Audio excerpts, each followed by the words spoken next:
Here's the Opposition Leader, Well, Peter Dutton. Australians, I hope they have a great Australia Day tomorrow and an opportunity to spend time with friends and family, and it's a wonderful day that our country celebrates. So I'm sure that many people have got barbecues planned and watching cricket and many other pastimes, and that is a great thing. I also want to obviously mention for those people in North Queensland who are in the eye of the cyclone that will support the government in whatever measure they decide to put in place to give support and the prepositioning of the assets, the ability to respond to incidents, that's critically important. So support both the state government and the federal government in relation to their activities to make sure that they prepare for what looks to be a very significant weather event, either a cyclone or a significant rain event. So our thoughts, our prayers are with those people in North Queensland, far North Queensland at the moment, and we'll see how that plays out over the next couple of days. Well, the Prime Minister said to Australians today that he'd been listening to them over the course of Christmas and that he'd been to each state and territory. But the reality is, if the Prime Minister hadn't been preoccupied over the course of the last 18 months, he would have been out, as we've been out, to every state and territory, right across the country, talking to Australians, to families, to small businesses, who have had a consistent message, and that is that they have been finding it very difficult to balance their budget. They can't manage the cost of living pressures under the Albanese government. They can't afford the extra $24,000 a year that they're paying on their mortgage. People have been saying that now, Prime Minister, for 18 months, and the Prime Minister has done nothing about it. In fact, in 2 budgets, the Prime Minister had the opportunity to help Australian families to reduce the cost of living, and instead he spent $450 million on The Voice. He was distracted by every other issue. He hasn't put in place measures which have helped Australians, but he has made decisions which have hurt Australians. And I think Australians expect from their Prime Minister an honourable approach to the way in which the Prime Minister engages with the Australian public, somebody who is straightforward, honest with them. People voted in their millions for the Labor Party, believing that they were going to get tax cuts to help them with their cost of living pressures, and as it turns out, that is not the case. The Prime Minister has knowingly and willingly lied to the Australian people, and I don't think the Australian people will easily forget or forgive. The Prime Minister today was misleading in his press club presentation. It turns out that, and this was not mentioned in his speech, that over the course of the next 10 years, the government will actually increase their tax take by $28 billion because of bracket creep. And everybody knows that as you work harder, you work longer, the longer you're in the workforce, the older you get, promotions at work, etc. As you work your way up through the income levels, you are paying more and more, and the tax department is collecting more and more because of bracket creep. And the stage 1, stage 2, stage 3 tax policies were designed to help millions of Australians. We know that over the course of the next few years, it won't be 1.8 million people who are affected adversely by the Prime Minister's change. It will be something like 4 million Australians. And those aspirational young Australians, people who are working hard now for their retirement, to provide support to their kids, their families who are going to be hit hardest by the Albanese government's lie. And I think at the moment the Australian Prime Minister owes an apology to the Australian public, but he hasn't given it. Now, the other point that's worth making, I think, is that the Prime Minister had 18 months to try and put in place changes within the tax system or support around energy payments, etc., etc. He didn't do that, as I say, because he was distracted for 12 months by The Voice and the waste of $450 million. But he's also taken decisions which I think make it harder for Australians, and I think the Prime Minister owns all of those decisions now. We also know that the Dunley by-election is on March 2. Now, people couldn't work out why there was a delay in announcing the date for the Dunley by-election, but it was obviously done so that the Prime Minister could get a couple of sitting weeks in before people go to the polls in Dunley on March the 2nd. I think the Prime Minister's looked at the polling, as I have, in relation to Dunley, and I think he's quite shocked by what he's found. Let's call it and be honest about the Prime Minister's motivations here. His motivation is not to help people with cost of living pressures. He's had 18 months to do that. His motivation here is to shore up his own position and his own leadership. Because as we saw with Julia Gillard, when people look the Australian people in the eye and lie to them as a Prime Minister, people don't forget or forgive that. And how could you trust anything this Prime Minister says as a result? So I think he's looked at the polling for Dunkley. I think he's recognised that there are people on lower and middle incomes in Dunkley, and that this model, that his change that he's proposed today, is front and centre to trying to win political opportunity for the Labor Party in Dunkley. That's what it's about. And these changes, as they're proposed, don't come in until the 1st of July. The Prime Minister's got 5-6 months for the legislation to be passed. But instead, he wants to ram this bill through the Parliament before March 2, the Dunkley by-election, because he wants to try and wedge the coalition. That's his motivation. He's been in Parliament 26 years. He is a smart political operator, but he's now also a liar. And the Australian public know that he's not motivated to help them, he's motivated to help himself. And I think the Prime Minister is in all sorts of trouble. I think he's panicked. I think he's worried about his own position as leader within the Labor Party.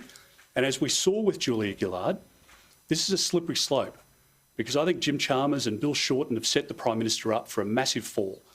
I think his leadership is terminal.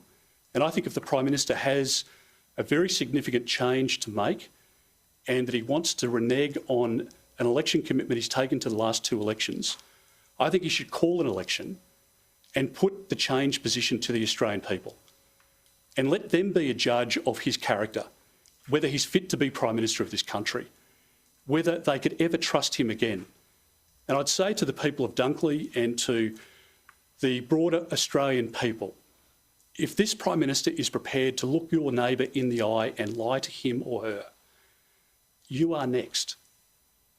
The Prime Minister has a huge credibility problem. He's trashed his reputation for short-term political gain. I don't think Bill Shorten and Tanya Plibersek and Jim Chalmers and others are going to let the public forget that. And I hope that the Prime Minister can apologise for the lie that he has perpetrated here. But it was obvious today that he's got no intention of doing that. I'm happy to take any questions. Jim Chalmers spent most of his time as Treasurer since being sworn in, warning about the dangers of inflation and the impacts of those dangers on the cost of living. And within a month of inflation seemingly being stabilised, this is announced, and Jim Chalmers is quoting what he always described as the independent Reserve Bank, saying the inflationary impacts will be minimal, if not non-existent, despite all the misgivings expressed by the Governor's predecessor, Mr Lowe. Who does the public believe? Well, Adam, I watched the Prime Minister's presentation today. I thought it was a ramble, to be honest, particularly the Q&A session. But what it demonstrated was, firstly, the Prime Minister confirmed today that if the economic circumstances change, so will his position in relation to these tax cuts. So I don't think the people of Dunkley or Australians have any assurance that if they vote for the Labor Party on March 2, or they vote for the Labor Party whenever the general election is, that these tax cuts promised today would survive the election. So how do you trust a bloke who's gone to 2 elections telling you that his word is his bond and that he has made a solemn promise to the Australian public, repeated 100 times, and then walk away from it, and without justification? Because, again, as you rightly point out, the representation of Treasury and the Reserve Bank today is not accurate, and it's not complete, and that's why we've got 1,000 questions to ask. There are more questions out of the Prime Minister's speech today than answers, and I think we've got to understand, what does the Prime Minister mean when he says that COVID has an impact? He knew about COVID. He knew about the impacts. He's seen the economic predictions now in 2 budgets. He promised the Australian public on 97 occasions that he would reduce power prices by $275. He didn't do it. He promised the Australian public that he would provide the detail around the voice. He didn't do it. It was deceptive and tricky. And now he's taken it to the next level, and I think he's destroyed his leadership. And I think the Australian public at the moment are really despairing about who really is the true Anthony Albanese, because at the moment we're seeing a political charlatan who's prepared to do or say anything. And all I'd say, with a judgment that you're about to make about Anthony Albanese, look at what he says and contrast that with what he actually does, because he's not a truthful person. You're saying that the, sorry. That's right. Given the cost of living crisis, what is wrong with giving lower income earners a bigger tax cut? Well, the Liberal Party is the party of lower taxes, and we've demonstrated that. I mean, we dragged the Labor Party kicking and screaming to support stage 1, stage 2, stage 3. Stage 1 and 2 were targeted at people on lower and middle incomes. And stage 3 was also about providing support to people with aspiration as well, people who are in households at the moment where they're paying $24,000 or more extra for their mortgage under this Labor government. And so, of course, we support Australians and we support those who work hard so that they can keep more of their money. But when the Prime Minister came in to office, to this point now, we know that Australians are paying 27% more tax than when the Prime Minister was elected in May of 22. So again, I just think you've got to look past the rhetoric and the lies and the reality of people's lives. $15 a week is not going to cut it for families who continue to pay more and more for their energy bills under Labor. $15 a week isn't going to cut it when you're paying $15,000 or $25,000 a year more in your mortgage repayments under this government. So do you believe the average Australian should get a tax cut? Surely $15 is better than zero. Of course we believe in lower taxes, and we've demonstrated it when we've been in government. But there are more questions than answers out of what the Prime Minister said today, and we want to see all of that detail and understand whether he's lying or telling the truth in relation to some of the assumptions, because now you just can't take him at face value, and you can't believe a word that he says. So I want to understand from Treasury whether it's inflationary, because if it is inflationary, as many independent economists are pointing out, his announcement today will lead to higher interest rates, or at the very least, interest rates remaining higher for longer. So families who are struggling and have seen 12 interest rate rises under Labor, they're going to continue to see more. And that's the problem that the Prime Minister's got. So I think he's misled Australians again today in his press club presentation, and I think he's got a very significant credibility problem.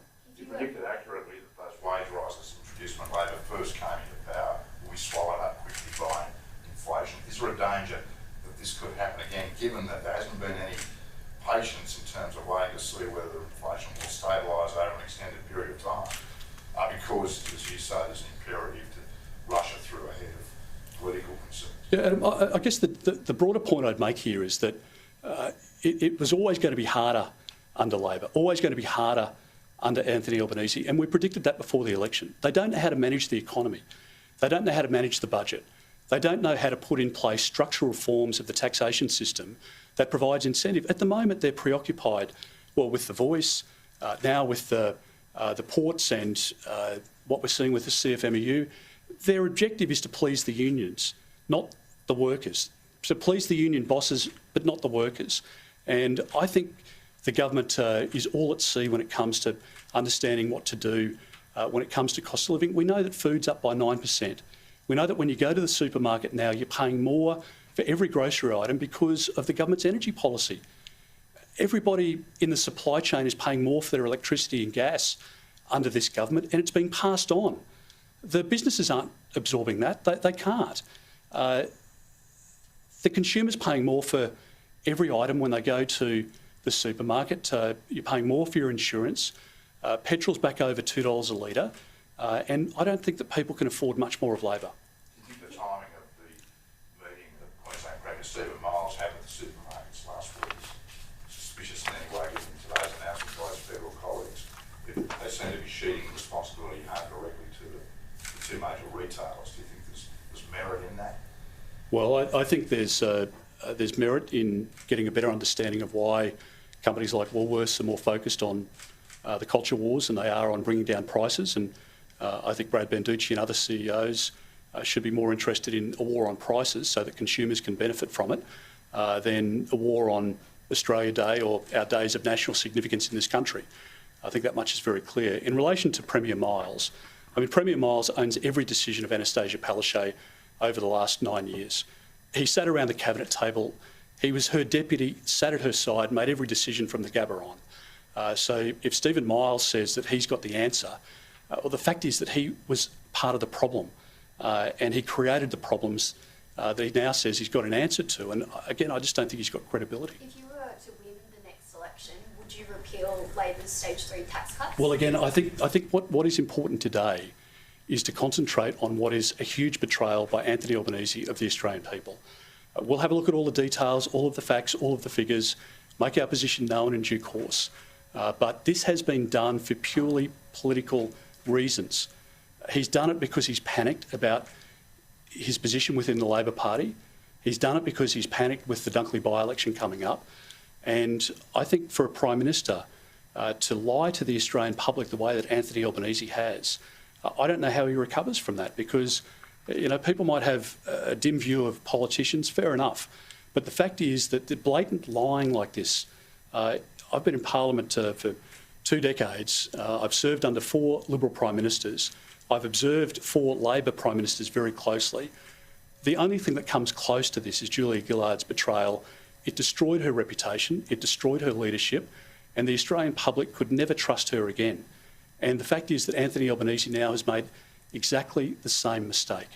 So at the end of the day, how do you campaign against legislation that will give the average worker a tax? Well, again, we'll make our policies known in due course, but we are the party that implemented stage 1 and stage 2 tax cuts.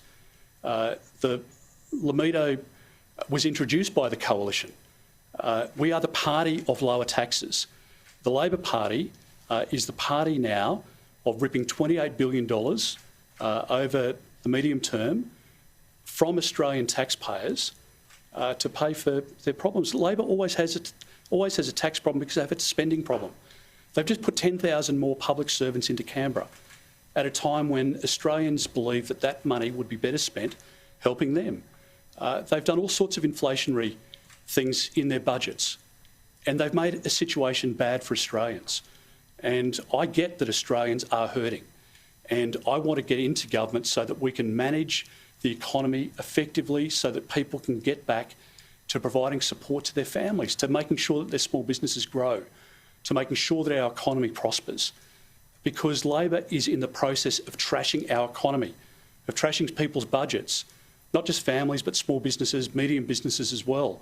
And those businesses are passing all of their cost increases because of the energy policy onto consumers, and that's what's driving inflation. And that's why people can't manage their budgets at the moment, because they're working harder, they're working longer, they're doing more overtime shifts, and they're going backwards under this government.